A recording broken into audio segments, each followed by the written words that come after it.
O Afeganistão está na ordem do dia. Com a tomada do poder em Cabul pelo Talibã, as questões sobre o Afeganistão voltaram com tudo nas redes sociais, nas TVs, jornais do mundo todo.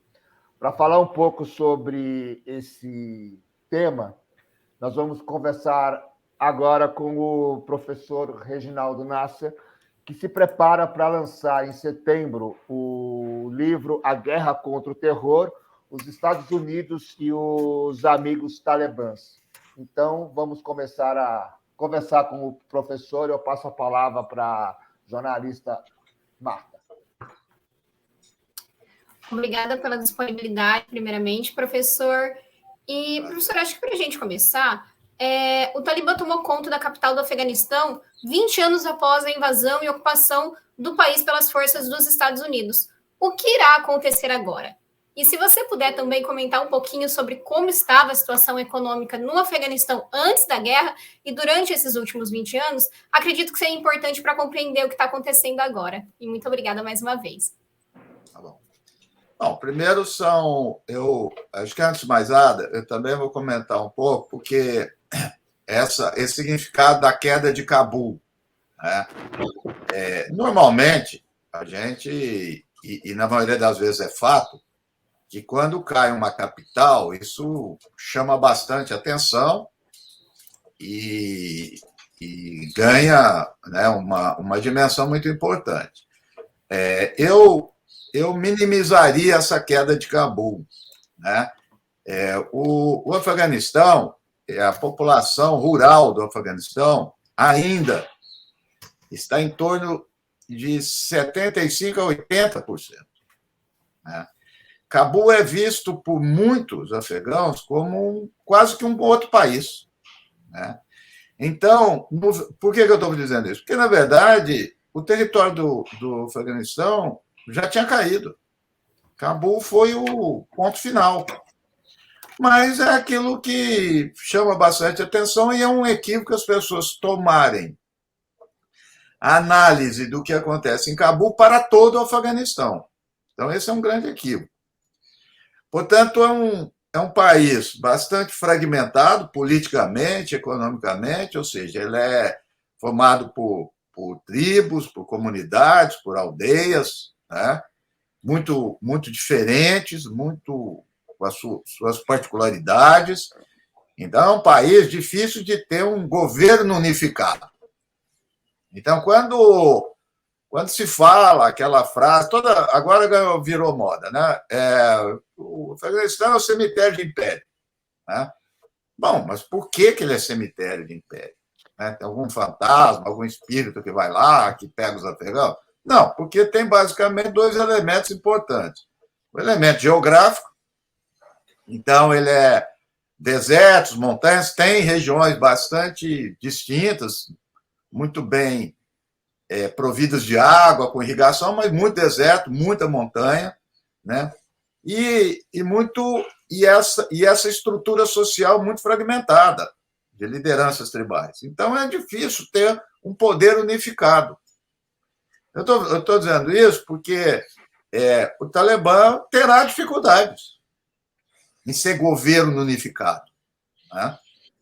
Da mesma dificuldade que outros tiveram. É claro que ele tem apoio, é bom que se diga isso, ele tem apoio em várias partes do Afeganistão, não é só uma imposição, mas ele vai ter que fazer muito acordo, vai ter que fazer muita concessão, né? Então, essa perspectiva. O Afeganistão é um país muito pobre, muito pobre.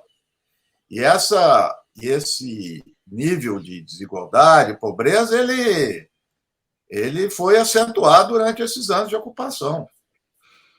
Tem bairros em Cabul e outras cidades que parecem aqui os jardins de São Paulo. Muita gente ficou rica, milionária. Esse presidente do Afeganistão, o Ghani, que fugiu, o Ghani, ele não conseguiu levar o que ele tinha de tanta coisa, deu sobrepeso nos helicópteros. Então, mandaram muito dinheiro dos países do Golfo, estão guardados lá. E muita miséria, muita pobreza e muita desigualdade. E essa dificuldade vai continuar. O Talibã não tem um projeto econômico, não tem. Olha, o Afeganistão tem muita renda que vem da papoula, as papolas opiáceas. 90% da heroína no mundo vem de lá. Né? Então, claro que quem vende, quem comercializa, ganha muito mais, mas há um dinheiro lá para os produtores e pequenos agricultores. Dá muito emprego para pequenos agricultores a plantação de papoula opiácea. Né?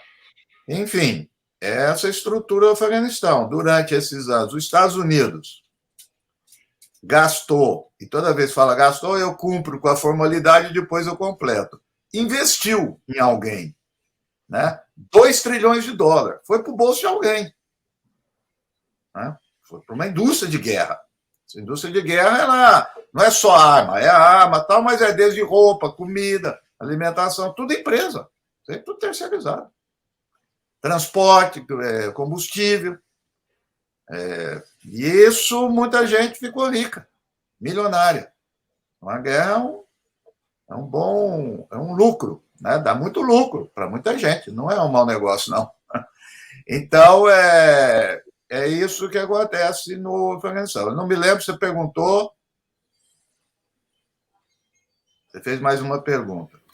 Sim, eu falei um pouquinho sobre essa situação econômica, né? A guerra durante esses últimos 20 anos e o que isso reflete, né, hoje em dia, para o que vai acontecer a partir de agora. Não, é isso que eu disse. Então, ele não tem nenhuma atividade econômica de grande monta, tem minérios.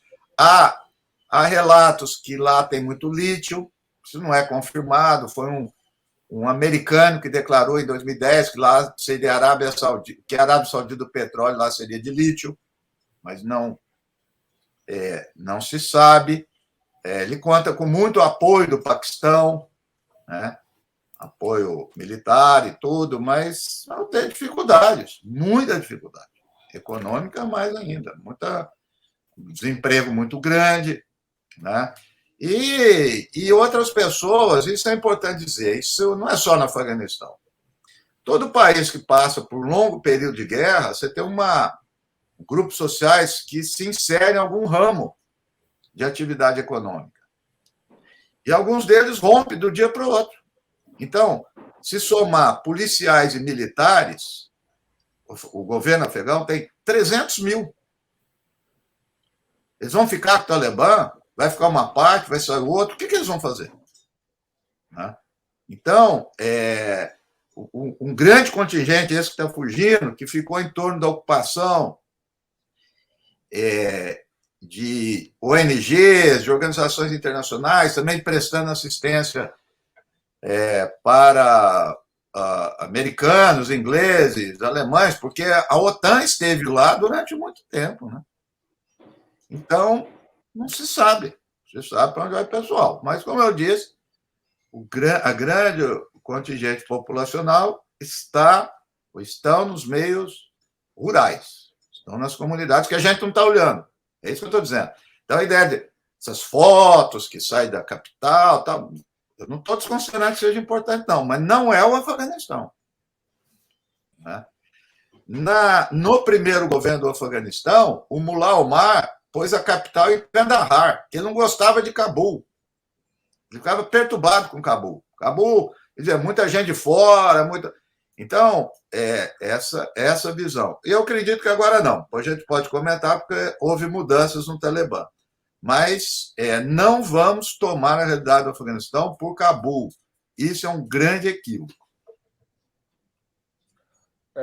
Professor, o senhor disse aí que os Estados Unidos eles investiram 2 trilhões, né, de dólares no conflito aí do Afeganistão.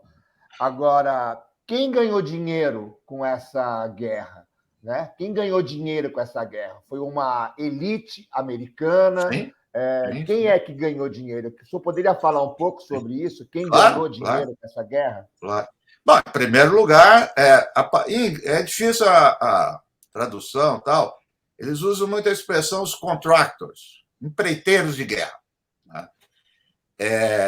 E aí, como eu disse, às vezes a gente olha, e é verdade, para a questão das armas. Então, em primeiro lugar, armamento. Né? Durante esse tempo, os Estados Unidos, por exemplo, uma área que se desenvolveu muito, drones. E principalmente durante o governo, né, do presidente que ganhou o Nobel da Paz, né, o senhor Obama. Nunca foi usado tanto drones, nunca produziu, nunca se aperfeiçoou tanto drones. Né? Então, aviação aérea, sistema de vigilância, tudo isso daí. Mas também, aquilo que eu estava dizendo, eles contrataram todos os serviços possíveis, desde roupa, uniforme do Exército, terceirizado, contractors, comida, contractors, combustível, contractors. E, então, em primeiro lugar, esses empresários. Mas uma elite local, porque todo lugar que você vai, você precisa da elite local.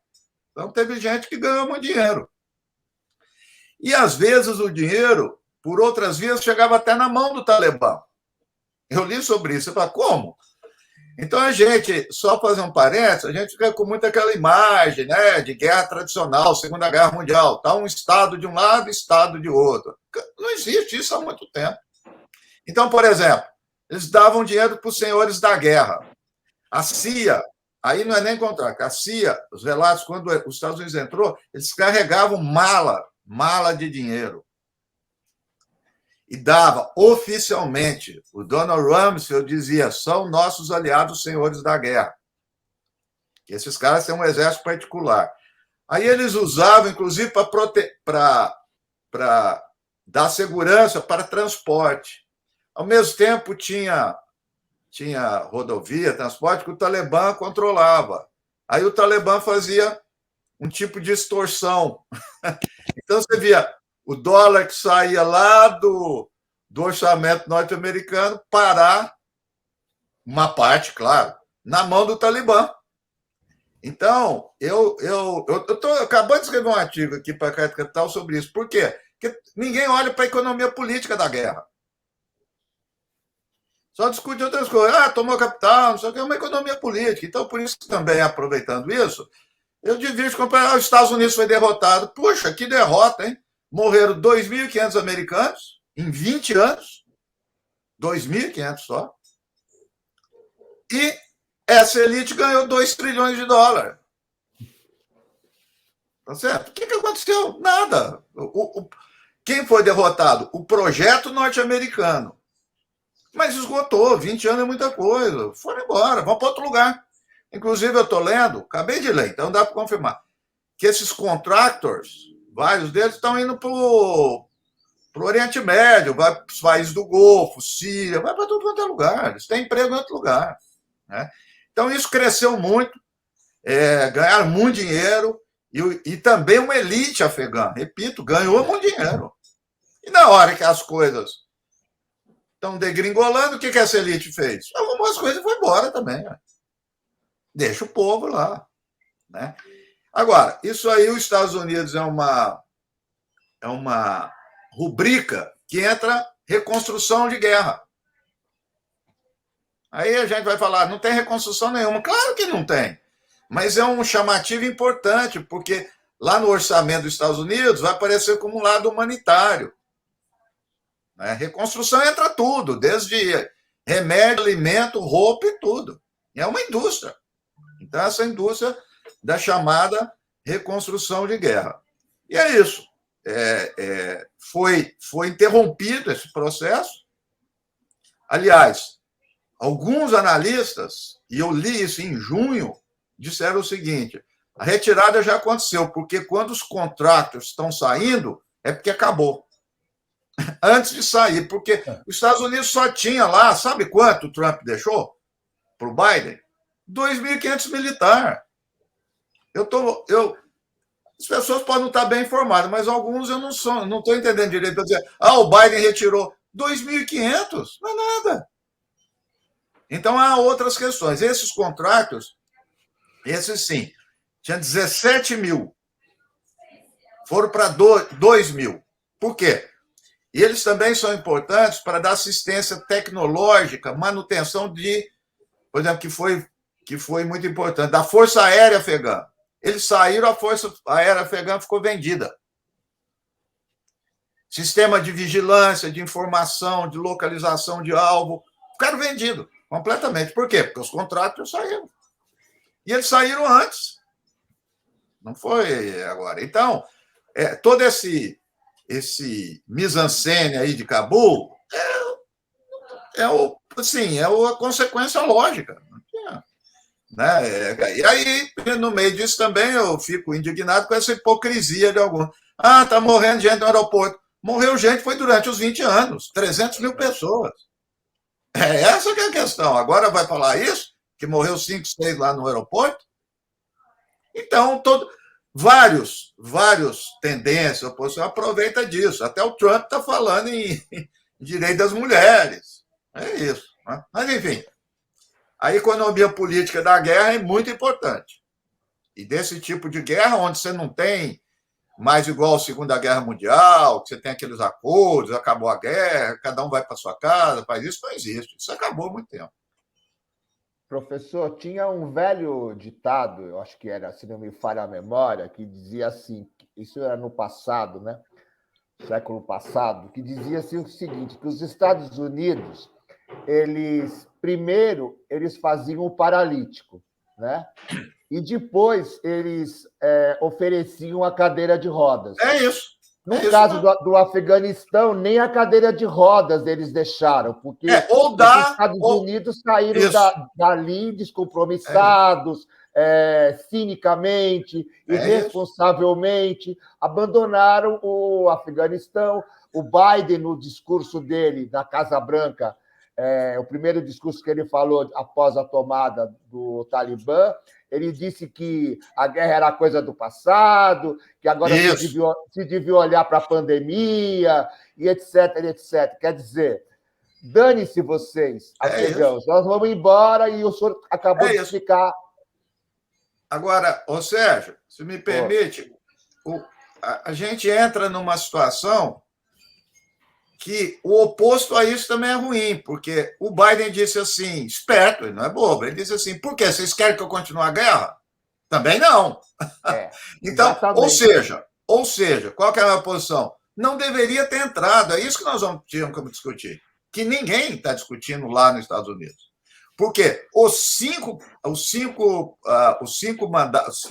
presidentes, né? O Bush, o Obama, o Trump e o Biden. 4. Né? O Bush foi reeleito e o Obama reeleito. Né? Os 4 concordam com isso. O establishment norte-americano concorda com isso. Eu disse outro dia que a única pessoa com autoridade para vir falar sobre isso é uma deputada, uma mulher negra do Partido Democrata. Foi o único voto de 500 a ser contra a guerra do Afeganistão. Então, a votação, somando Senado e Câmara, parece que deu 500, na época, mais ou menos isso, 515 votos.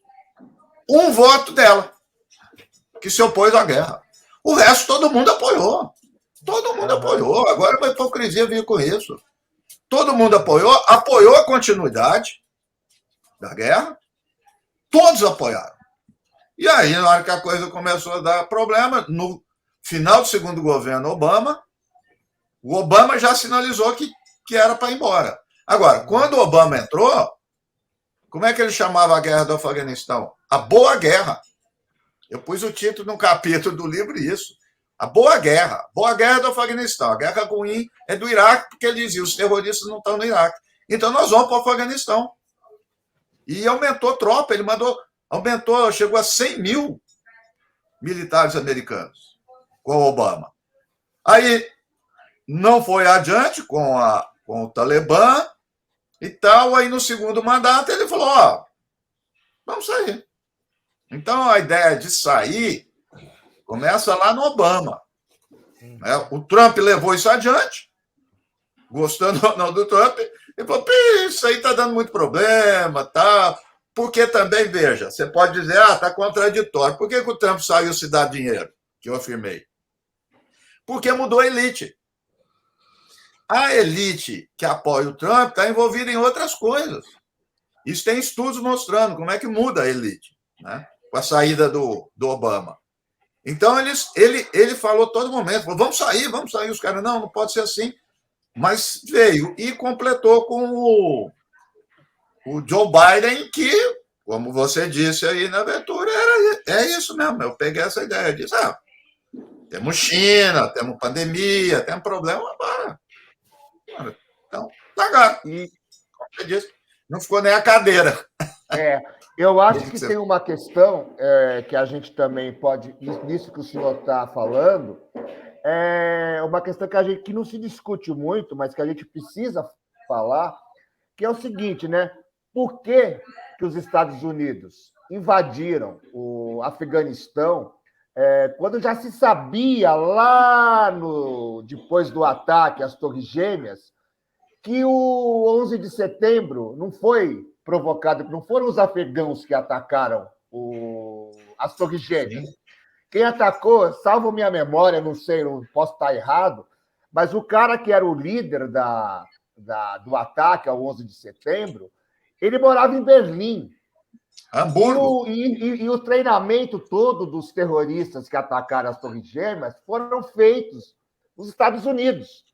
Os afegãos não tinham nada a ver com isso. Aí os Estados Unidos disseram, vamos atacar o Afeganistão porque a base do Bin Laden era lá e tal, não sei o quê. Quer dizer, vamos fazer uma guerra ao terror nesse país que só tem cabra, vamos dizer assim, né? E qual era o projeto, né, dos Estados Unidos para o Afeganistão?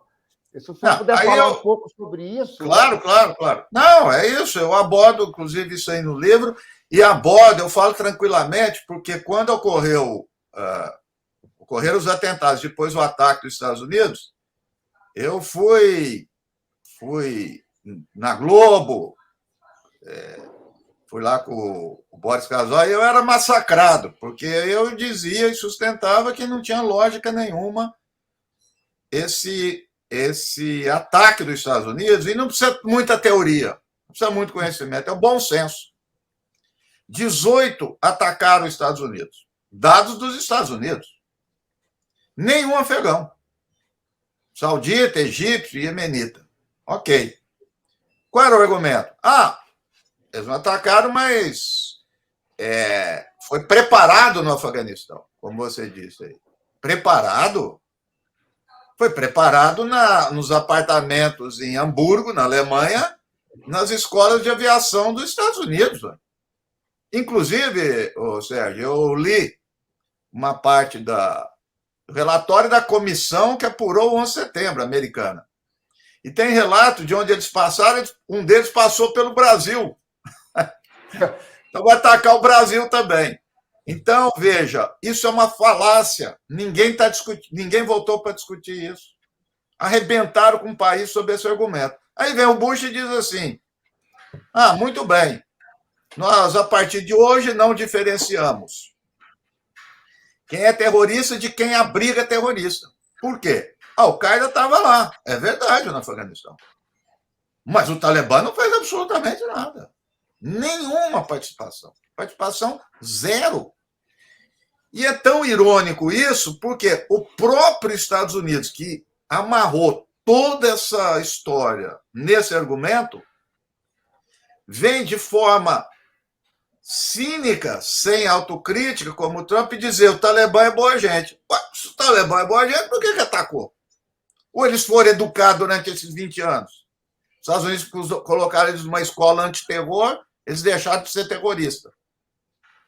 Que história é essa? Completamente sem sentido. Mas essa doutrina, isso que é importante também, ajudou muita gente no mundo. Por quê? Escuta bem, nenhum governo no mundo, exceção, eu acho, do Iraque, criticou isso. Nenhum. Irã apoiou, Estou falando até dos que presumivelmente não ia apoiar. Líbia apoiou, Gaddafi apoiou, todos apoiaram. E vamos para os movimentos sociais, eu sempre falei isso. Ninguém saiu à rua contra o ataque ao Afeganistão. O Iraque saiu, o Afeganistão, coitado, ninguém. E a ONU está na história também, porque a ONU reconheceu, olha o absurdo, que o ataque dos Estados Unidos ao Afeganistão era legítima defesa. Por isso, o Iraque, a discussão ainda foi para a ONU e não passou. Do Afeganistão não precisou ir, porque foi avaliado que era legítima defesa. Um absurdo completo. Completo. Então, o ataque ao Afeganistão no 11 de setembro não é só obra do Bush, como alguns gostam de dizer, de jeito nenhum. É de todo o establishment norte-americano, os russos apoiaram, os chineses apoiaram, porque cada um desses passará a usar nas suas realidades o argumento do contra-terrorismo. O Sharon adorou, Israel, tá vendo? A gente fazia isso, vocês criticavam.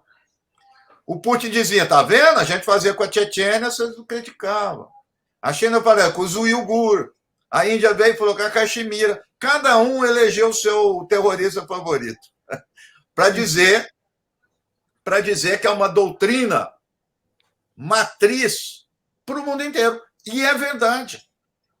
A Dilma colocou a lei antiterror, eu debati na época, que é um horror a lei antiterror. O dia que alguém quiser usar essa lei, eu falei, ninguém mais sai de casa. Movimento social. Quer dizer, então, esses 20 anos, esse balanço, tem que entrar nisso. Nós não podemos ficar, o Talibã tomou ou não a capital, o Talibã na cultura eles me entrevistam, é fundamentalista ou não. Está desviando o problema. O problema é que os países no mundo aumentaram o sistema de vigilância, todos nós, aumentou o sistema de vigilância sobre todos nós. As medidas repressivas aos movimentos sociais, né? Quer dizer, tudo isso é em decorrência do argumento do 11 de setembro, com certeza.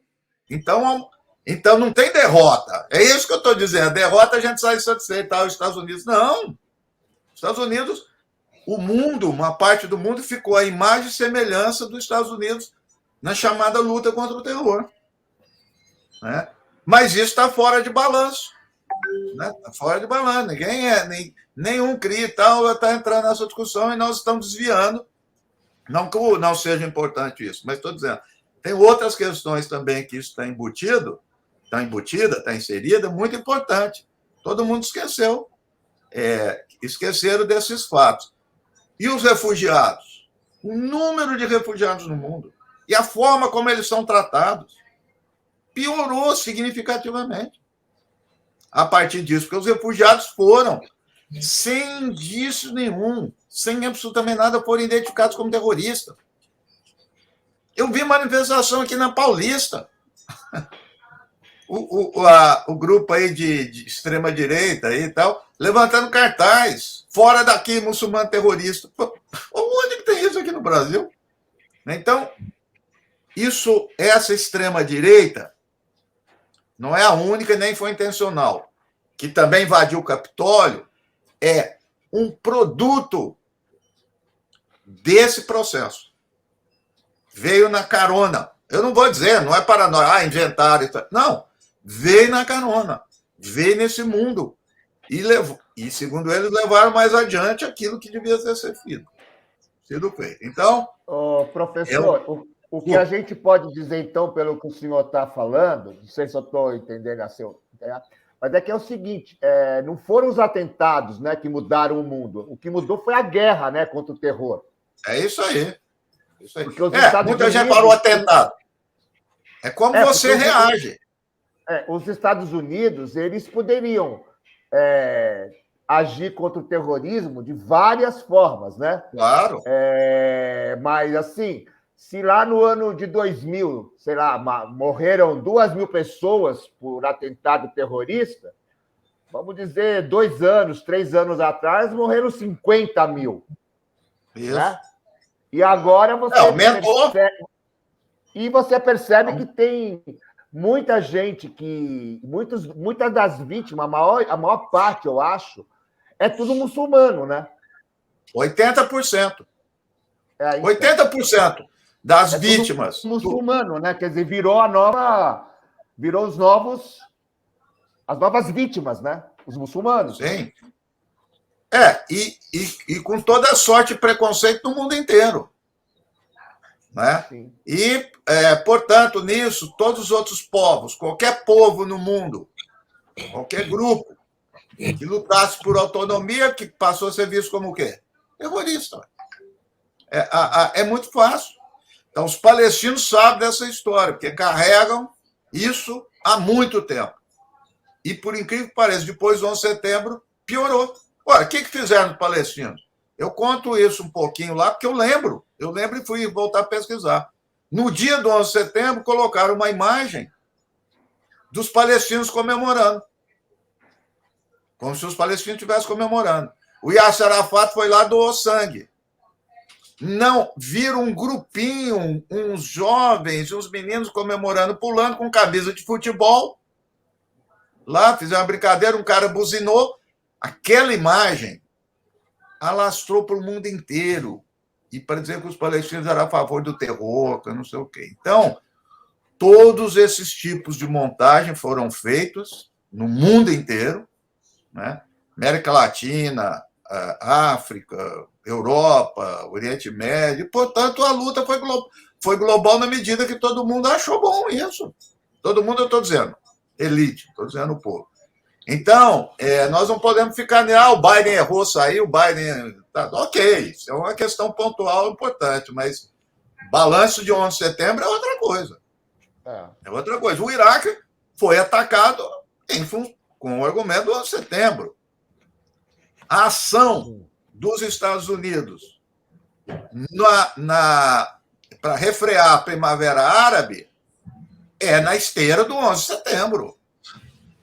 Que acabou com o quê? Acabou com o Iraque, acabou com a Síria, acabou com a Líbia. Por isso que eu fico meio assim, dizer, os Estados Unidos perdeu. Perdeu o quê? Eles estão intactos e arrebentou com o mundo. Isso não é perder, não é vou comemorar agora a derrota. Isso aqui é derrota. E está acabando. Mesma coisa. Tomara que não. Mas se o Afeganistão cair numa crise tremenda de guerra civil, etc., eles vão dar risada. Eles vão dar risada. Sinto falar isso. Eu gostaria de estar em outra posição, mas também a gente não pode fechar o olho para isso. Então, precisamos discutir muito mais, com mais profundidade, esses 20 anos do chamado 11 de setembro. E como você disse, podia reagir de várias formas. Vou citar um caso, claro que é menor.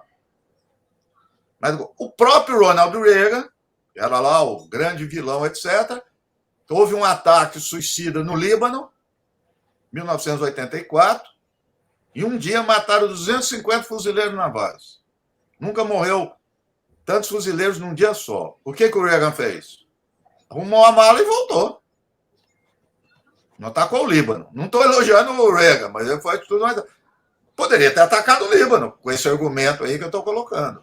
Mas essa doutrina, essa ideia não existia, não tinha na época. Então, essa doutrina, por que eu estou dizendo? Porque ela é perigosa, ela está por aí. Na medida que ela não foi desmentida, ela pode ser usada. Então, o que está sendo discutido, não foi eficiente, não reconstruiu, ok, é verdade. Mas a doutrina está aí. Ninguém, estou falando do establishment, não colocou ela por terra. Eu ataco alguém, ataco um país, um povo, sob o argumento de que tem terrorista. Bom, Israel faz isso há 70 anos. Não é novidade. Agora, professor, nessa questão aí do terrorismo, essa questão toda que se vê, o senhor mesmo falou ali, uns minutos atrás aí, que o Donald Trump disse que chegou a dizer que os talibãs eram aliados, né, dos Estados Unidos, né, que eles eram amigos, né, no combate ao terrorismo. Agora, vamos fazer um exercício aqui de futurologia. Diante desse cenário, né, com a chegada dos talibãs ao poder de novo, pensar assim, que tipo de grupos terroristas agora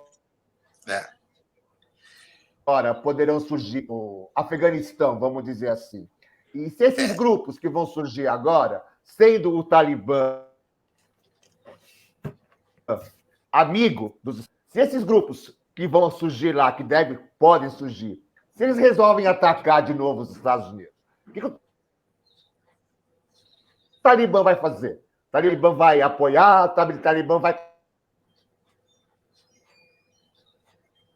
conseguir controlar isso? O que o senhor diria sobre isso? Isso é uma loucura? Eu pensaria disso. Não, veja só, nos acordos de Doha, os Estados Unidos dizia: olha, vocês garantem que não vão ter ataque? Não. Estão apoiando a Al-Qaeda? Não. Mas controla? Não, não vai ter nada. Nós não apoiamos a Al-Qaeda e não vai ter mais nada. Essa é a coisa do Talibã. Guardadas as devidas proporções, o inverso. O Paquistão falou durante 20 anos que não apoiava terror. E recebia dinheiro dos Estados Unidos e aliado dos Estados Unidos. E nunca deixou de abrigar a Al-Qaeda, nunca deixou de abrigar o Talibã. Né? Agora, você está falando, aumentou o número de grupos terroristas lá na região. Boa parte ainda desconhecidos nossos, mas é um relato que tem muitos grupos. Tem o chamado Talibã paquistanês, que é um grupo lá radical. Atacar os Estados Unidos, eu vou votar com o possível e o provável. Não é impossível, mas é improvável. Os Estados Unidos. Mas não outros governos na região e em outros lugares. Porque os Estados Unidos está muito bem protegido. Vai acontecer. Muito difícil. Sistema de vigilância dos Estados Unidos, articulação de serviços de inteligência e de segurança, tudo isso eles aprimoraram muito pós 11 de setembro. Então, controlar esses grupos é muito difícil. Né? Então, o que eu estou dizendo que pode aparecer, por exemplo, um grupo ligado aos uigures na China, faz um atentado lá na China. Como é que o Talibã vai garantir isso? Porque o Talibã garantiu para a China ontem. Falou, não, tudo certo, não vai ter nada, nós estamos aí com vocês e tal. Caxemira, ninguém garante. Ninguém garante isso daí. Né? O Talibã, propriamente, nunca fez atentado contra alguém fora do... Começaram a fazer atentado na ocupação. Eles não sabiam o que era atentado suicida. A técnica, inclusive, foi do Iraque. O Iraque, os grupos no Iraque que levaram para lá. Então, os atentados suicidas lá começaram em 2004, 2005, por aí. Né? E nunca atacaram ninguém e não querem atacar. Isso é uma coisa. Agora, garantir isso daí vai ser difícil. Vai ser difícil. E aí permanece o argumento. É isso que eu estou dizendo. Sei lá, um pequeno grupo ataque, você pode argumentar de jogar bomba. Não de colocar tropas. Mas drones, bombardeio aéreo, com certeza. É coisa mais fácil. O cara ainda maneja o drones lá de uma base dos Estados Unidos. Ele nem precisa ir lá. Ele maneja, vai lá, joga bomba, acabou. Morreu civil? Opa, efeito colateral. Professor, deixa eu só falar uma coisa aqui. Eu não quero monopolizar a entrevista, porque eu fico empolgado com essa questão do Afeganistão, e como eu estudei um pouquinho para poder conversar com o senhor, tem outras pessoas aqui também que querem falar, com certeza, né? Então, tem o professor Said, tem a Marta, eu vou ficar quieto agora e vou deixar os outros falarem também, né? Porque eu me empolgo muito com as coisas, mas é isso aí, vamos lá. Said, Marta, vocês estão com a bola agora. Tá, professor, desde segunda-feira a gente está vendo aí imagens, né, as imagens da pós-vitória do Talibã, digamos assim, sobre a ocupação dos Estados Unidos. Né? E o que a gente tem observado é um comportamento diferente daquilo que a gente estava acostumado a ver no noticiário. Hoje, com o advento das redes sociais, as imagens chegam em tempo real, praticamente, né? E aquele grupo que matava opositores, que impedia crianças de ir para a escola, que obrigava as mulheres a seguir as suas regras, né? Entre aspas, Sharia, porque não tem nada com a Sharia, o que eles pregavam, o Talibã. E o que a gente está vendo é que está mudando as coisas, né? Eles estabeleceram relações com a China, com a Rússia, com o Irã. Eu vi hoje imagens de crianças voltando para as escolas e tal, né? E essa relação com o Irã, com a China, com a Rússia, as negociações que eles têm feito nesse campo da política, é uma mudança de comportamento ou uma aparente mudança de comportamento, né? Porque o que nós estamos vendo também é um esforço do Talibã para buscar uma aceitação internacional. Sim. E pelos elogios que eu estou vendo, palestinos, o Hamas saudou a vitória do Talibã, outras forças políticas internacionais saudando a vitória do Talibã.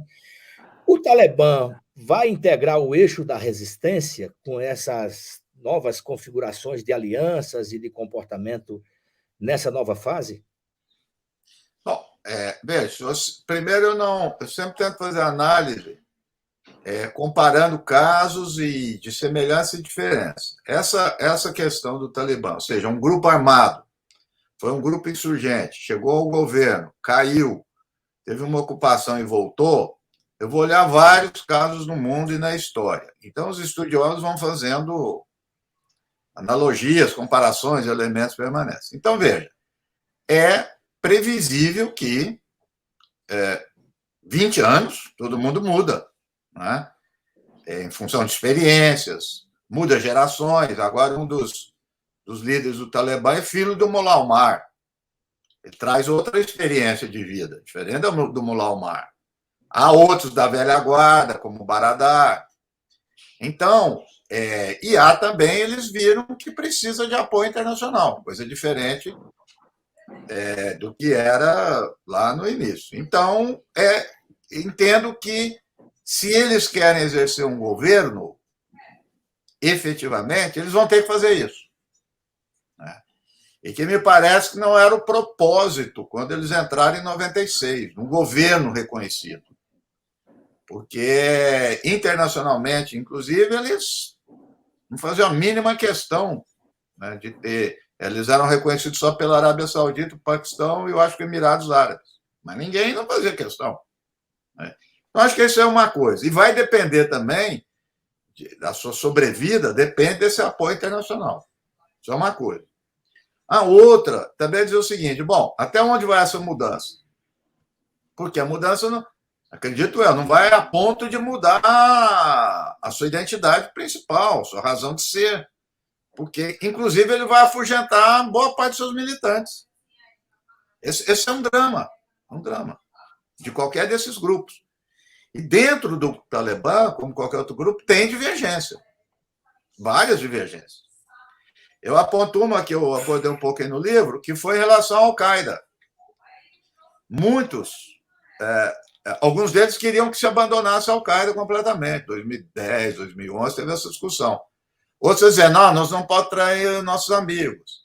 Quando o Estado Islâmico do Khorasan começou a entrar lá no Afeganistão, muitos disseram, está vendo? Eles estão entrando porque nós estamos moderados. Então, nós precisamos radicalizar, e radicalizaram, e começaram a fazer atentado. Então, veja, as circunstâncias vão mudando. Então, eu também não acredito em essa conversão de um dia para o outro. Porque ele não vai mudar nisso. Então, ele pode... Veja, hoje eu até respondi a uma jornalista, falou, olha, mas aí fez sinal às mulheres, sinalização para as mulheres, falou, eles estão aprendendo o que faz aqui no Ocidente, dá um cargo para uma mulher e vai dizer que está respeitando os direitos. Olha. Não é feito aqui assim? Eles também vão começar a fazer. Ué. Vão enganar. Vão ser... Não quer dizer que há mudanças, vão ser mais astutos, mais perspicazes. Então, pode mudar uma coisinha ou outra em relação à educação, né? Permitir as mulheres ir. Alguma coisinha eles vão mudar, mas eu não acredito que vai mudar, porque aí deixa de ser o Talibã. É outra coisa. O Talibã é isso. O Talibã é isso. Porque há vários outros grupos lá. Eles vão se distinguir do grupo por algumas coisas. Então, aí você falou, ele tem uma interpretação particular da Sharia. Sim, a marca dele. Ué. Eles não vão perder isso, porque também eles têm apoio por isso, de outros. Entendeu? Tem apoio de outros, do pai do Paquistão, etc., por isso. Então, ele vai pegar. Eles vão andar no fio da navalha, né? Quer dizer, vão tentar ajustar, como agora, está tendo manifestações contrárias. Vão reprimir? Se reprimir pesado, a imprensa já dá, porque está no início. Porque logo todo mundo esquece. Essa é outra coisa também, né? Aí a repressão entra feio, porque ninguém dá notícia. Esse é o problema. Quer dizer, durante esses 20 anos, que alguém, de vez em quando, saía notícia. De vez em quando. O que estava se passando lá? Ninguém falava, ninguém comentava, ninguém falava das mulheres. Nada, absolutamente nada. Né? Então, acho que eles vão estar num desafio, um desafio de ser governo. Eles tinham uma parte do dinheiro deles de droga. Eles vão continuar sendo governo? Eles vão erradicar a papoula? E aí, volto lá no início que eu falei. Tem uma estrutura social, política fragmentada. Para eles se mantiverem no poder, eles têm que fazer negociação. Que negociação eles vão fazer? As mais diversas. O que vai ser dos senhores feudais? Os senhores da guerra. Muitos que têm um exército próprio. Não sabemos. Não sei, não dá para prever o que vai acontecer nisso. Agora, as dificuldades deles serão imensas. Imensas. E também com as alianças. Então, China, Rússia, Irã, tudo numa boa. A Índia, que ninguém está falando pouco, é a maior prejudicada com a vitória do Talibã. Uma grande potência nuclear. Está quieta. Quieta significa estar tendo consentimento? Não. Então, o que eu acho que às vezes a gente olha como se um ator está movendo, o resto parado olhando. Os outros também estão, né? Todos estão se movendo. Né? Então, não tem vida fácil para o Talibã, não. Não tem vida fácil. Eu acho que, para ter comparar com as devidas diferenças e tudo mais, né, com o Irã, né, que é um país que foi cercado, é cercado ainda, menos que era, tal, e ficou aí em pé, e gostando ou não, se desenvolveu, aprimorou, mas o Irã é outra tradição, outra entrada, outro tipo de organização, tem outra pegada. Mas o que eu estou falando isso é para comparar da dificuldade que ainda tem o Irã, em função de pressão internacional, de boicote, de pressão, então ele não vai ter essas mil maravilhas. Mil maravilhas porque todos os países, com exceção da Índia, queriam tirar os Estados Unidos. Tiraram. Agora vamos ver. É sempre assim, quer dizer, une em torno de um inimigo principal e depois a dificuldade. Foi igual, quer dizer, expulsaram os soviéticos. Todo mundo comemorou, né? Os Estados Unidos, Rússia, imbatível. Entraram numa guerra civil horrorosa e ninguém deu importância. Ninguém. Aí o Afeganistão voltou a ser falado em 2001 porque teve o ataque no 11 de setembro, mas entre 92, 93, quando os soviéticos saíram, até 2001, quem que falava do Afeganistão? Eu lembro quando explodiram as estátuas do Buda. Aí os Estados Unidos ficou preocupado com a estátua do Buda. Mas estava lá repressão brutal na população, repressão brutal nas mulheres, nada, uma notinha de repúdio aqui, outra ali, ninguém falou nada. Né? Então isso também está aqui na onda. Daqui um mês, se não tiver nenhum fato, nós já esquecemos. Logo já sai do radar aí. É porque o que a gente está observando é exatamente isso que o senhor falou, né? O esforço do Talibã para se mostrar com outra cara. Né? Sim. Pós, entre aspas, derrota dos Estados Unidos, que eu concordo plenamente. Os Estados Unidos não perdeu nada, muito pelo contrário. Naquilo que se propunha, porque os Estados Unidos não estavam propondo guerra, os Estados Unidos estavam propondo invadir e saquear o Afeganistão. É isso aí. Isso aí ele saiu vitorioso, foi fazer a guerra com suas empresas em outro lugar. Vai investir na Síria, etc. Né? E eu vejo, inclusive, por exemplo, a questão que o senhor abordou aí da religião, que o Talibã pratica um tipo de Islã peculiar, Mas eles vêm, por exemplo, os muçulmanos xiitas estão no período da Ashura, que é uma cerimônia, uma comemoração religiosa em reverência ao Imam Hussein, que foi martirizado séculos atrás. Isso foi muito. Eles estão protegendo, participaram, e foi muito elogiado pelos xiitas libaneses, da resistência libanesa, pelo Irã, agências iranianas elogiando esse episódio, quando a gente sabia que, da parte do Islã Talibã, havia perseguição a essa outra vertente do Islã. Né? Então, esse esforço ele há, inclusive, o que a gente está vendo hoje dessa questão das escolas que voltaram, a manifestação das mulheres reivindicando direitos sem ser molestadas, embora tenha surgido algumas imagens de manifestações reprimidas, inclusive até com tiros, né? E não tem imagens até agora de mulheres estupradas, de mulheres mortas, de jovens esquartejados, não tem nada disso, né? Então, vejo que há um investimento nessa mudança de imagem. O senhor acha que isso é para valer, essa mudança de imagem? O senhor já abordou um pouco isso, mas eu queria voltar ao assunto, porque tem a questão internacional, composição de governo. Eu vejo agora há pouco que vai ser composto um governo. Parece que aprenderam com o Centrão, vão dar uns cargos aí para alguns segmentos. Com certeza que eles sabem disso. Vão dar uns cargos aí para dizer que tem a composição equilibrada de governo e que não é mais aquele grupo fundamentalista que ia matar gente e ia levar o Afeganistão de volta para o século XV e coisa parecida. Então, se guardar as proporções, diferença e tudo, vamos pensar. Primeiro, eu faço alguns testes, eu sempre faço isso para mim mesmo, individual. Né? Então, nós estamos aqui, nós já temos um exemplo aí. Vem alguém lá da repressão militar, em 1966, 67, falou: Ó, voltei, eu estou mudado. O que você vai fazer? Tal. Eu desconfio bastante, né? Vou desconfiar bastante, né? Como lembrar o nosso amigo Karl Marx, a verdade se demonstra na prática. Vamos ver, está aparecendo agora. Agora eles só se fosse idiota para eles fazer isso. Quem é que vai fazer isso? Começar essa repressão agora? Óbvio que não vai fazer. Vamos ver. Agora, voltar ao ponto antes lá. Eu acho que a formação marxista não sai de mim, né? Então, esse negócio do Irã, dos xiitas, o que aconteceu durante esses anos? Dinheiro. O Irã vendeu arma para eles.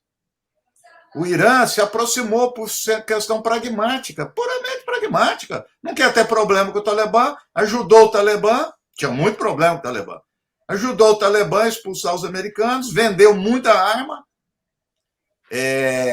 Tanto é que as províncias na fronteira lá do Irã, antes, era um lugar onde os talibãs tinham problema, passaram a não ter, e está numa boa. Não tem nada xiita e sunita, não tem nada a ver com isso. Do mesmo jeito, não podemos instalar, lógico, o Estado Islâmico é sunita, e é o maior inimigo deles. Eles são considerados maiores inimigos, maiores disputas, inclusive doutrinária entre eles. Né? Eu não acredito nisso, não. Acredito que é interesse. Quem é pragmático, não é interesse. Você falou, o Hezbollah não faz acordo lá no Líbano com cristão e com sunita? Então, eles também vão fazer acordo. Não quer seguir. Isso não significa conversão. Isso não significa mudança. Significa que é mais pragmático. Significa que é mais perspicaz, mais sutil. Né? Apenas isso. Eu acho que a política internacional é ditado por isso. Na hora mesmo não tem nada de identidade ética, religiosa, que é sobrevivência. E para ter sobrevivência, em caso de conflito, precisa de dinheiro e arma. Eu acabei de ler o David Petraeus, que foi o comandante da contra-insurgência dos Estados Unidos no Afeganistão e no Iraque, ele diz assim: dinheiro é combustível de guerra. Então, se não tiver dinheiro, não ganha guerra. No ponto. Não tem jeito. A economia política da guerra. E eles precisam. Né? Inclusive, agora, muitos estão dizendo que eles vão precisar muito da China ou da Rússia, se eles quiserem, para a manutenção da máquina de guerra que os Estados Unidos deixou lá com o governo afegão. Né? Mas é desconfiar do que eles vão fazer. Porque, veja, a questão é simples. Vai ter resistência, como já está tendo. Como é que lida com resistência? Se você lidar com a resistência de uma forma duradoura, sistêmica, etc., claro, virou democracia. Vai virar democracia assim do dia para o outro? Mas de jeito nenhum. E o meio rural? Como é que vai fazer? Eles têm, não estou criticando aqui, não, estou constatando, eles têm um sistema de representação, a Loia Jirga, que é paralela a Congresso e tudo. E eu estou dizendo que não é ruim, não. Mas é um conselho de líderes tribais que define os costumes. Como é que vai fazer? Tem 300, 350? Não dá, difícil prever isso aí. Agora, repito que eles vão ter um governo muito difícil. Muito difícil. Tem muita dificuldade aí para eles se mantiverem. E se não se mantiverem, vai aparecer outros grupos. Vai aparecer. Isso é questão de tempo. Né? Professor? Vai lá, Márcia.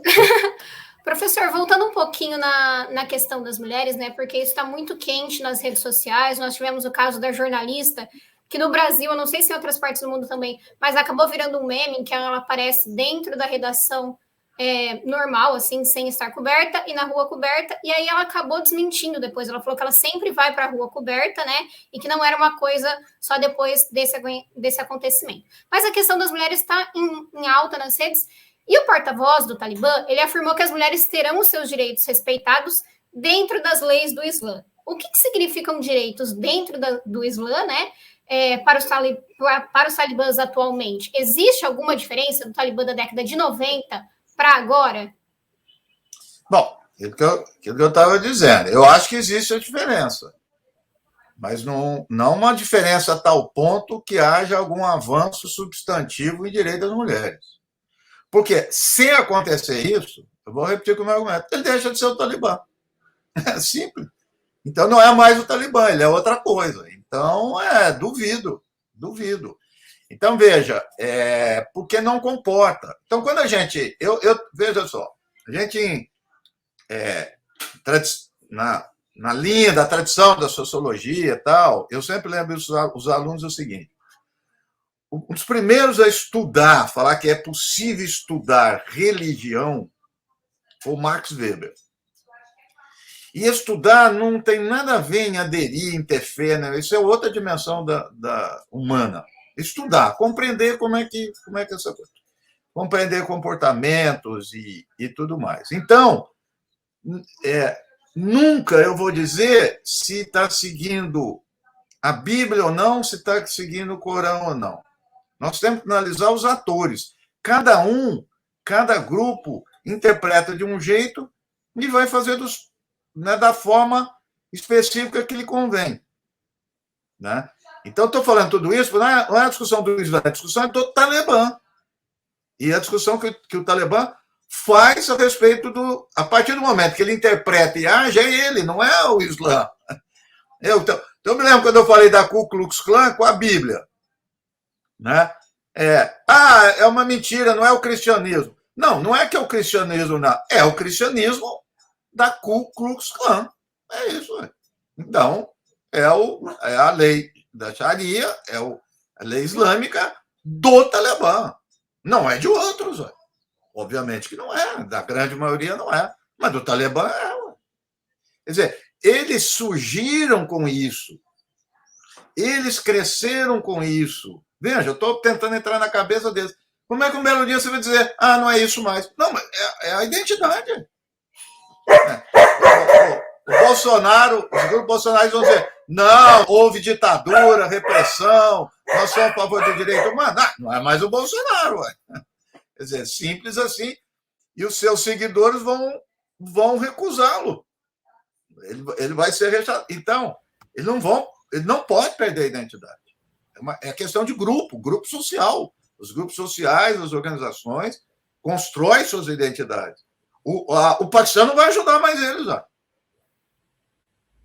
O Paquistão sempre usou porque sabe que pode usar a influência do Talibã com os grupos na Caxemira e jogar contra a Índia. Se não tem mais isso, ó, tá bom, o Talibã domesticou, eu não quero. Foi o que eu falei de um debate dentro do Talibã, quando debate interno. Eles falaram, ó, o que está acontecendo a gente abandonar a Al-Qaeda? Perdemos nosso vigor. Muitos deles falaram.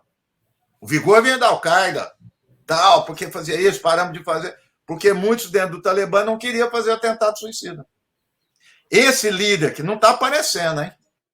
Quando não aparece, é mais importante, que é o líder supremo, não sei se eu vou pronunciar correto, vou me aventurar um nome só dele, Aibatullah. Quando eu estava escrevendo meu livro, eu vi essa informação que circula pouco, e é confirmado.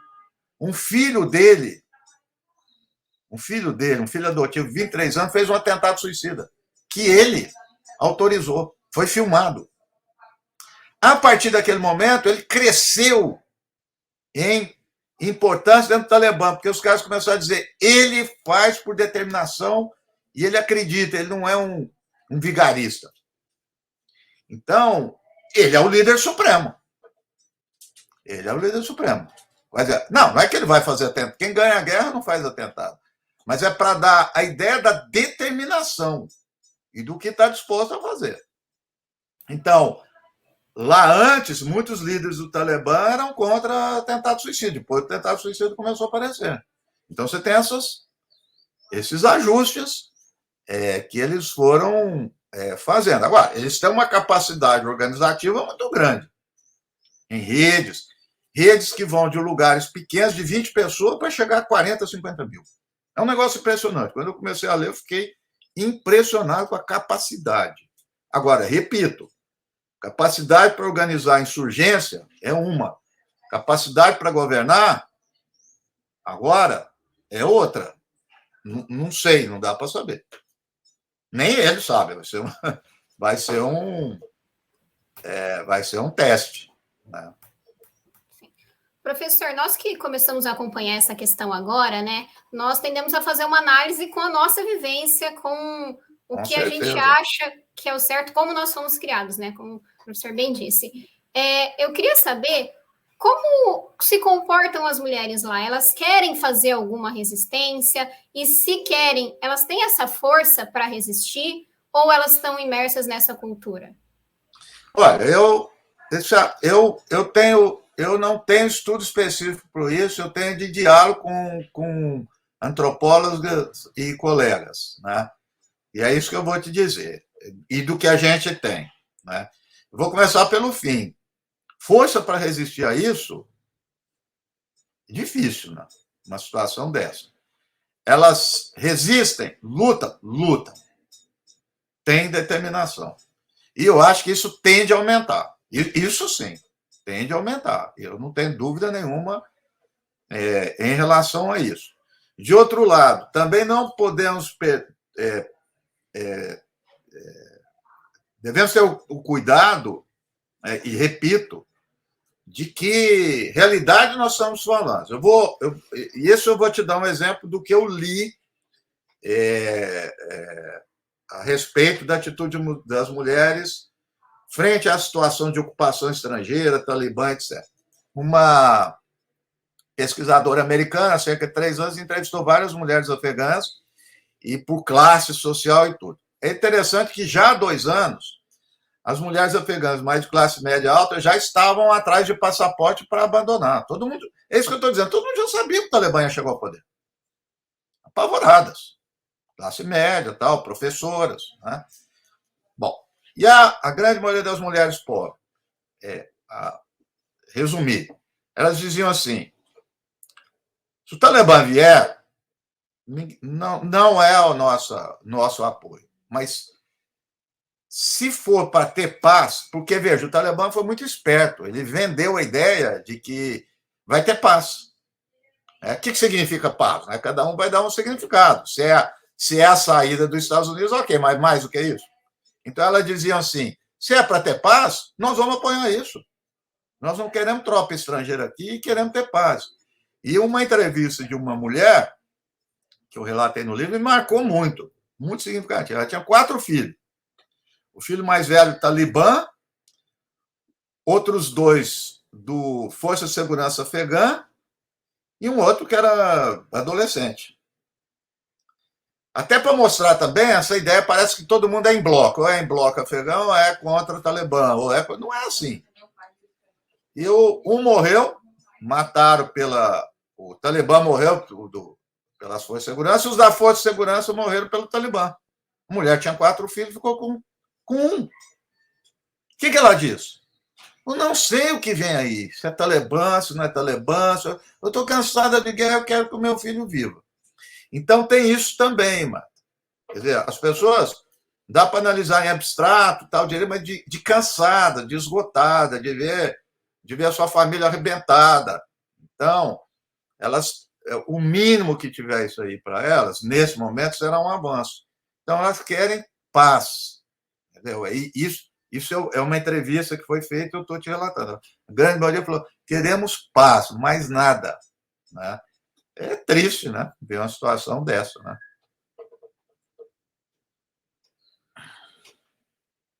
Sérgio, você está mutado. Tá, eu queria pegar carona nessa, dando continuidade à questão que Marta levantou sobre as mulheres afegãs, porque o que eu observo, a questão da mulher, ela está muito mais presente do que qualquer uma outra, né? Da independência, da soberania, dos direitos humanos, sei lá o que for, mas a questão da mulher afegã, talvez pelo que nós vimos no passado, está mobilizando mais pessoas, né? Inclusive nos setores do chamado campo progressista, da esquerda, eu vejo esse debate com muitas incompreensões. Algumas pessoas associando isso à religião, que não tem absolutamente nada a ver. Não é a religião que faz esses grupos, seja ele do Afeganistão, Paquistão ou de onde for, agirem dessa maneira. Não é a religião. Aliás, se levassem à risca o que prega a religião, não só na questão do Islã, como de outras religiões, seria tudo muito diferente.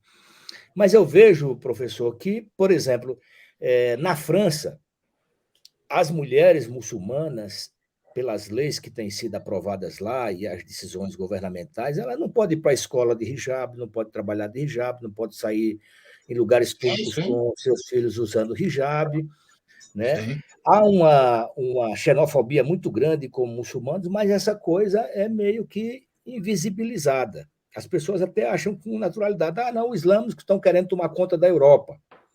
Porque tem umas teorias aí que daqui em 2050 a maioria vai ser islâmico e vai desvirtuar a tradição, essas baboseiras. Eu sei disso. Agora, eu quero ver assim, muitas companheiras de esquerda, elas invisibilizam isso, né? Claro que a mídia já faz isso tradicionalmente, é o prato deles, né? A minha questão é o seguinte, o que se passa na França, por que essa mídia ela abstrai o que se passa na França e permanece com muita ênfase, dando muita ênfase a esses acontecimentos que acontecem no Oriente Médio, sobretudo, no sul da Ásia, principalmente nos países de maioria islâmica, no caso aí, Afeganistão, Paquistão, Irã, etc. Porque as mulheres iranianas têm que usar o chador, toda mulher que vai lá, as turistas têm que usar, como se as turistas pudessem usar outra forma de véu, as turistas muçulmanas usar o seu véu tranquilamente na França, por exemplo. Não, veja só, por isso eu vou voltar à questão que eu já havia falado para a Marta, o seguinte, não existe, em ciências sociais, tem análise de religião, tem análise de religiosas, ou seja, de pessoas, de atores, não da religião em abstrato, né? Então, não existe análise, não tem sentido falar do Islã, do islamismo, tem que falar de grupos, como tem que falar de grupos. Eu vou te dar um exemplo aqui bem claro. Eu sempre, usando o saber, me oponho a ficar com essa história aqui no Brasil de ficar criticando o evangélico. Eu sou contra esse negócio, acho um absurdo, entendeu? Agora, a partir do momento que você identifica quem o ator, né? qual grupo social, qual grupo político, aí sim, aí eu faço as minhas críticas. Como também eu lembro uma época que caracterizava o islamofascismo. Aí os Estados Unidos começou a falar isso. Para mim, não importa se é fascismo islâmico, fascismo católico, fascismo ateu. É o fascismo. Né? Então, com isso, eu estou querendo dizer que uma coisa é a análise de religião, de comportamento de fé, outra coisa é a análise política. Né? Por isso que eu disse, a questão do Talibã, o problema não é ser islâmico, a interpretação, é a repressão. A repressão ela pode ser justificada falando em nome de Deus e contra Deus. Os exemplos na história estão cheios. Quer dizer, eu vou matar. Eu particularmente coloco contra o assassinato, seja em nome de Deus, ou de algum filósofo, ou de algum profeta, ou de ninguém. Ué. Aí que está a questão. Essa questão da França e as outras, a gente já conhece. Quer dizer, a Suíça, uma vez, a mulher fez um plebiscito para ver se poderia ter minarete ou não. Aí foram contabilizar, tinha 6 na Suíça. Então, isso a gente conhece, que é uma percepção exaltada. Né? Tem um belíssimo livro do Eduardo Said, antes de 2001, sobre como a mídia retrata o Islã. Perfeito, continua perfeito aquele livro. Que é isso. Agora, isso, obviamente, desvia o problema, desvia as grandes questões que são discutidas. Isso de um lado. Mas, de outro, o que eu estou dizendo é também, eu sou contra dizer que tem alguma coisa pura e que só alguns capacitados aprendem essa coisa pura, seja o cristianismo ou o islamismo, e nós estamos livres de tudo. Não, nós vamos carregar as nossas variáveis sociais, de classe, de gênero, as variáveis sociais, nós carregamos com ela. Né? Então, é isso. Quer dizer, volta ao Max Weber, quando o Weber escreveu o livro O Protestantismo e o Espírito do Capitalismo, né? O que ele estava querendo dizer? Quer dizer, você tem uma religião que tem alguns princípios e aquilo se adequou a um sistema. Então, a religião não pode ser feita, lida, analisada sociologicamente, repito, eu não estou dizendo de fé das pessoas, isso eu estou fora, cada um tem a sua e tal, mas analisadas de acordo com as circunstâncias do país, da sociedade. Então, levando isso em conta, e voltando para a questão, a Sharia acaba sendo, ou o uso da Sharia, ou a interpretação da Sharia, passa a ser um instrumento poderoso para o Talibã. É isso. Ele encontrou uma tática, um meio que lhe proporciona um poder de controle, de comportamento e tudo mais. E não vai tirar disso. Eu acho que a questão, voltando aí dos direitos, acho que eles devem sempre ser vistos, né, em relação a outros direitos e ao contexto. Não para relativizar, mas também não podemos absolutizar essa questão, nem se eximir. Quer dizer, eu lembro quando e como isso fica, uma vez eu fui em debate à Globo, era para debater a questão do Irã, mas a questão nuclear, não entrou em mais nada.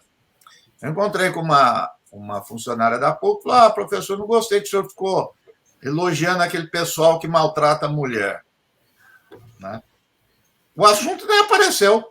Aí eu falei para ela, eu conheço um outro país que não só maltrata, que mata muita mulher.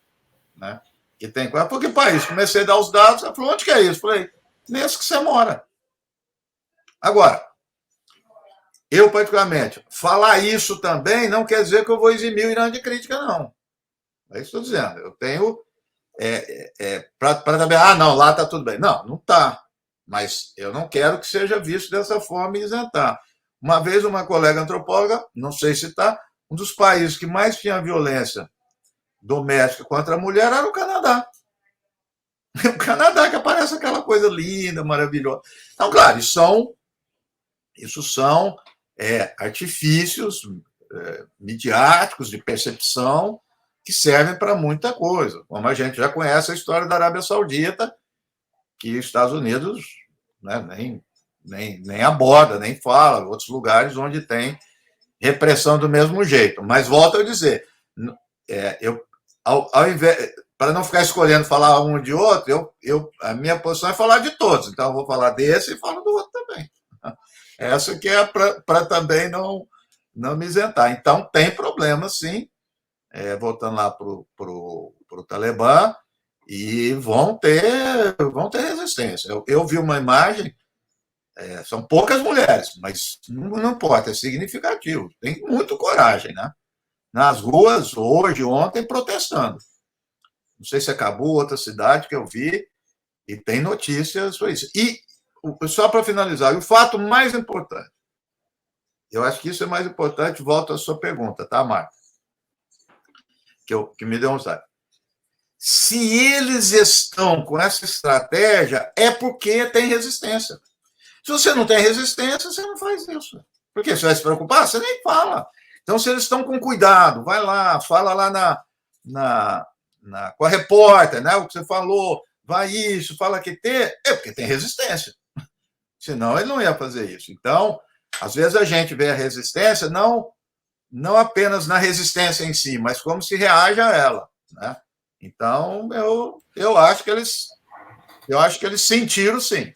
Eu acho que eles sentiram.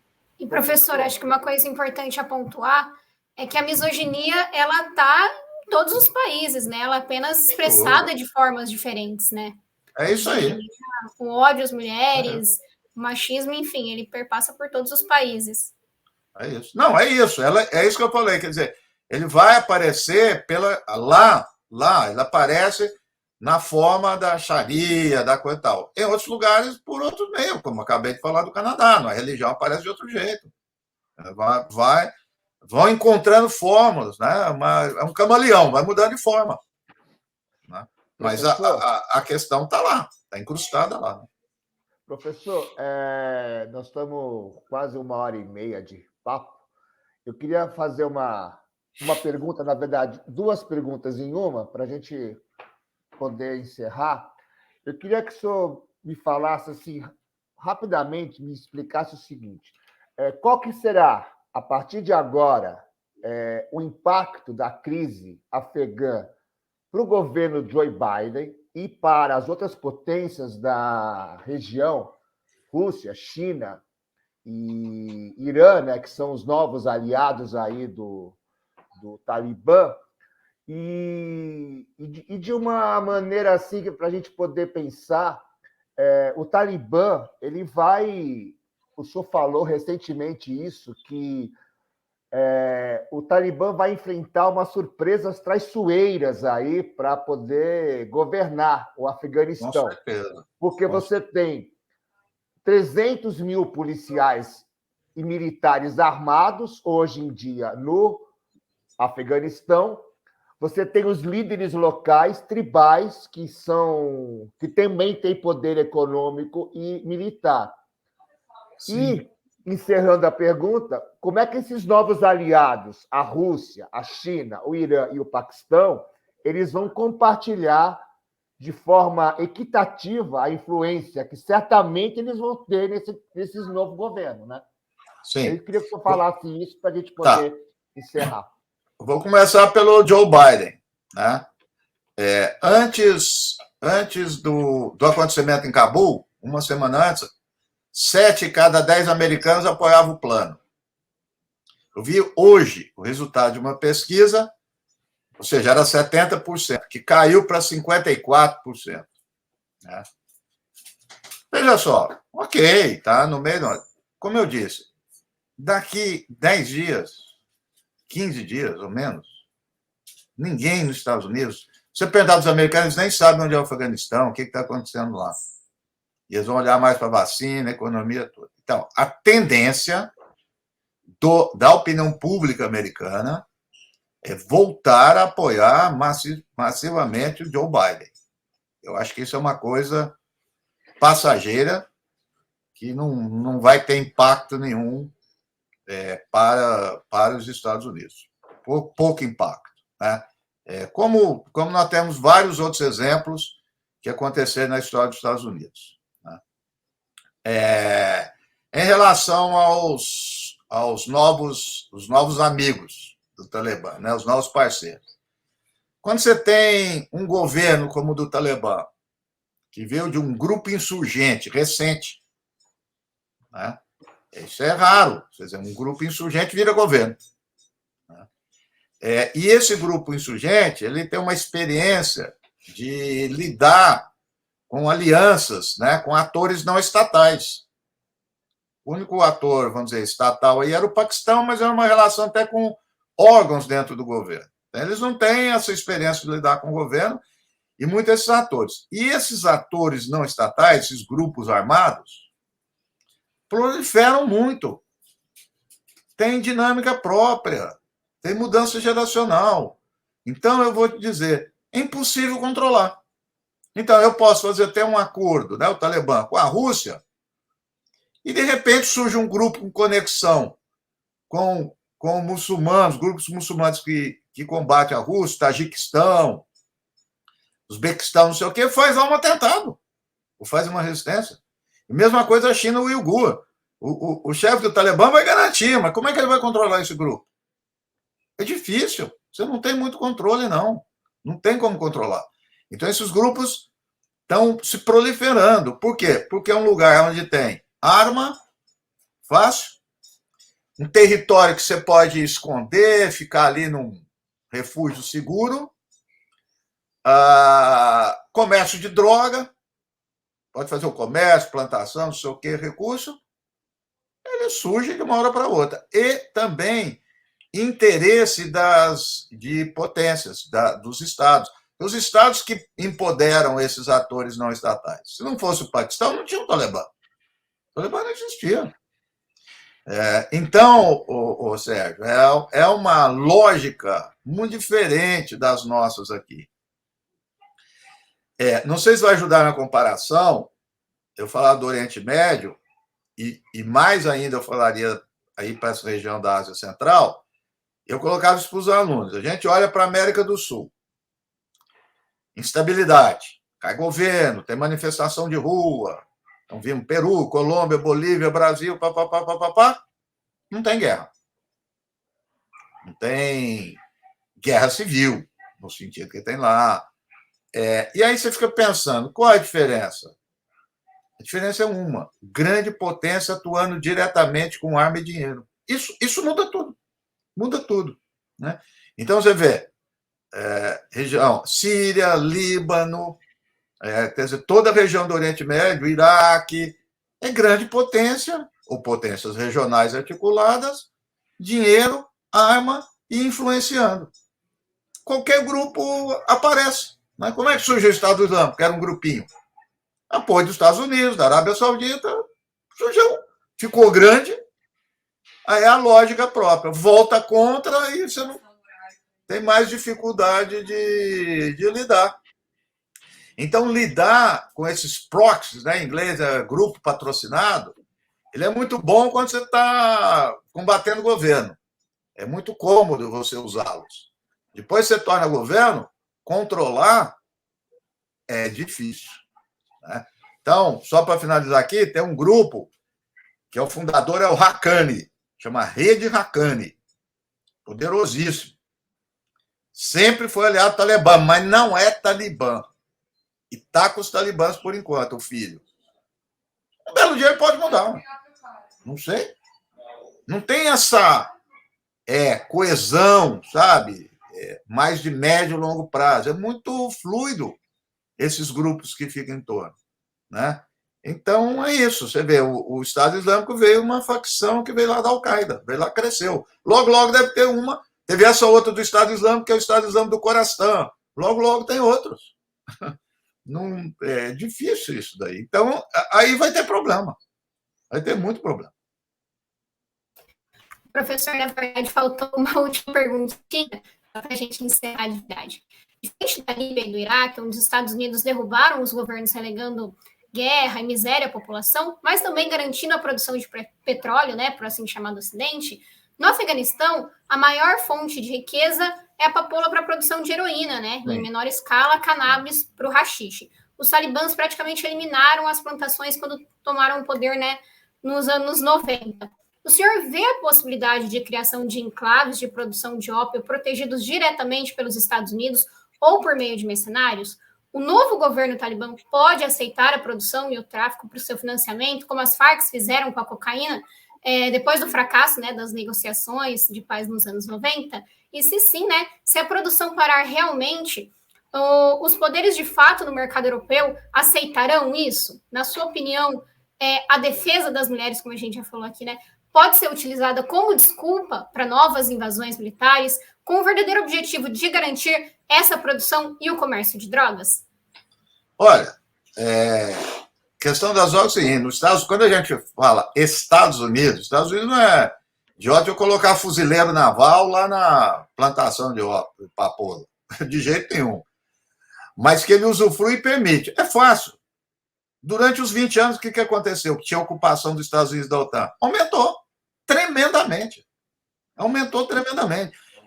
E não vou evitar as duas avaliações, se eles vão acabar realmente ou não, ou são não querem fazer, são maus, etc.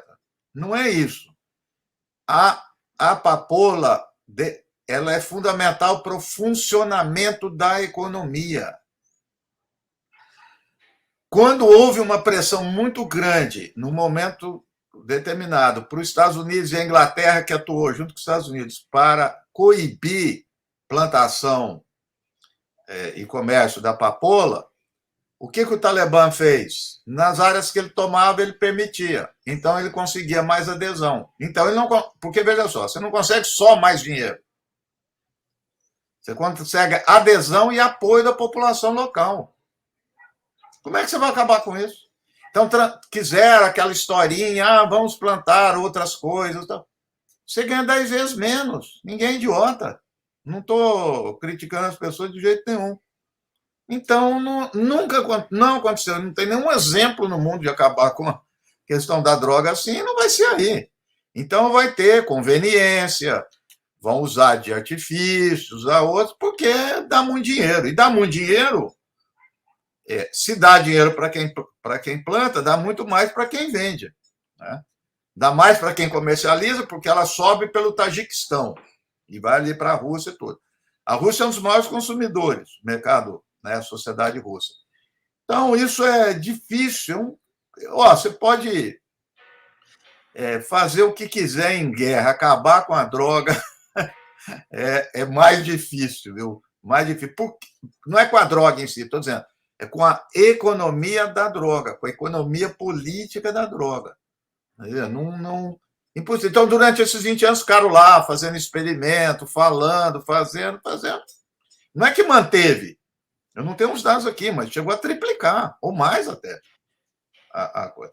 Então, a tendência é que isso mantenha, até para um país pobre que não tem recurso. Né? Professor, teve alguma coisa que nós não perguntamos e que não pode deixar de botar nessa entrevista? Se teve, eu não vou falar. Eu já fiquei estou com fome. Para a próxima entrevista, porque acredito que esse tema não vai se esgotar nessa primeira conversa. Vai. Só se tiver atentado. Aí pronto. Se não tiver, não vamos esquecer. Escuta o que eu estou te falando. É rápido. Professor, a pergunta que faltou é quando muito obrigado por ter conversado com a gente. O tema é empolgante, realmente, e como a Marta disse, a gente vai conversar ainda muito sobre, porque esse assunto é empolgante, ele não se esgota aqui. Muito obrigado por ter conversado com jornalistas livres. Professor, quando é que o livro vai estar pronto? A editora é que manda, mas a editora fez um grande favor, ninguém faz isso. Porque o que aconteceu? Quando começaram as notícias em abril do Biden, que ia sair, não sair, vai sair, aí em maio, eu estava fazendo outras coisas, eu falei assim, esse negócio vai dar chabu. Eu vou juntar as coisas que eu tenho, vou estudar as outras, que eu não tinha, e vou escrever um livro. Me tranquei aqui, falei com o Valim, da Contracorrente, ele falou, nós vamos fazer o mais rápido. Fiquei aqui 7 horas por dia em casa e entreguei faz 2, 3 semanas. Então, na editora nenhuma faz. Mas ele está apressando aí. Mas é um livro geral, muito geral, as pessoas têm 7 capítulos, um pegando esse ambiente do Afeganistão, da jihad global, tal, antes dos atentados. O outro é o atentado, segundo capítulo. O outro aí é cada período de governo, eu pego 2 capítulos para o governo Bush, 2 para o Obama e 1 para o Trump. O senhor vai fazer o Atualizando. lançamento em São Paulo? São Paulo.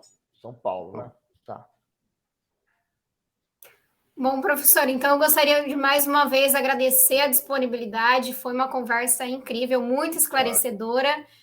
E se você quiser se despedir, falar, deixar algum recado.